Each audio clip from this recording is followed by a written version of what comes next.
Hi friends, இன்றைக்கி என்னடா tiffin பார்த்தா கொஞ்சம் டிஃப்ரெண்ட்டாக செய்வோம்னு சொல்லிட்டு கிழங்கு வாங்கிட்டு வந்தாச்சு.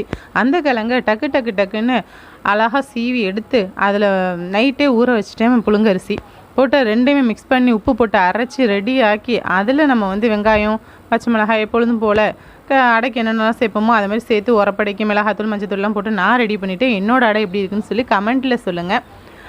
நம்ம கொஞ்சம் டைம் பாஸ் பண்ணுறதுக்காக பேசிகிட்டு இருந்தாக்கா மற்றவங்களோட டைம் பாஸ் ஆகிடும் அப்படின்னு நினச்சி நம்ம பேசிட்டு உட்காந்துச்சுங்களேன், நம்ம வேலைகள் தான் கெட்டு போகும். நம்ம எந்திரிச்சோமா, நம்ம வேலைகள் இன்றைக்கி காலையில் என்ன அதை டக்குன்னு முடித்தோமா, அதுக்கப்புறம் நம்ம கொஞ்சம் ரிலாக்ஸ் பண்ணுறதுக்கு பாட்டு கேட்கலாம், கொஞ்சம் நேரம் மற்ற துணிகளை மடிக்கலாம், இதெல்லாம் கலைஞ்சிருக்கும் அந்த பொருள்கள், அந்த வேலைகளை செய்யலாம், எங்கெல்லாம் துடைக்கணுமோ அந்த வேலைகளை செய்யலாம். நம்ம இந்த மாதிரி டயத்தை கொண்டுட்டு போகணும்னு வச்சுங்களேன், நம்ம மனசு ரிலாக்ஸாக இருக்கும். அதை விட்டுட்டு 1 மணி நேரம் உட்காந்து மற்றவங்களோட டைம் பேசிகிட்டு இருப்போம் அப்படின்னு நினச்சி வச்சுங்களேன், நம்மளோட டைமும் வேஸ்ட்டாக போயிடும், நம்மளோட வேலைகளும் கெட்டு போயிடும். இது ஆமாவா இல்லைன்னு கமெண்ட்டில் சொல்லுங்கள்.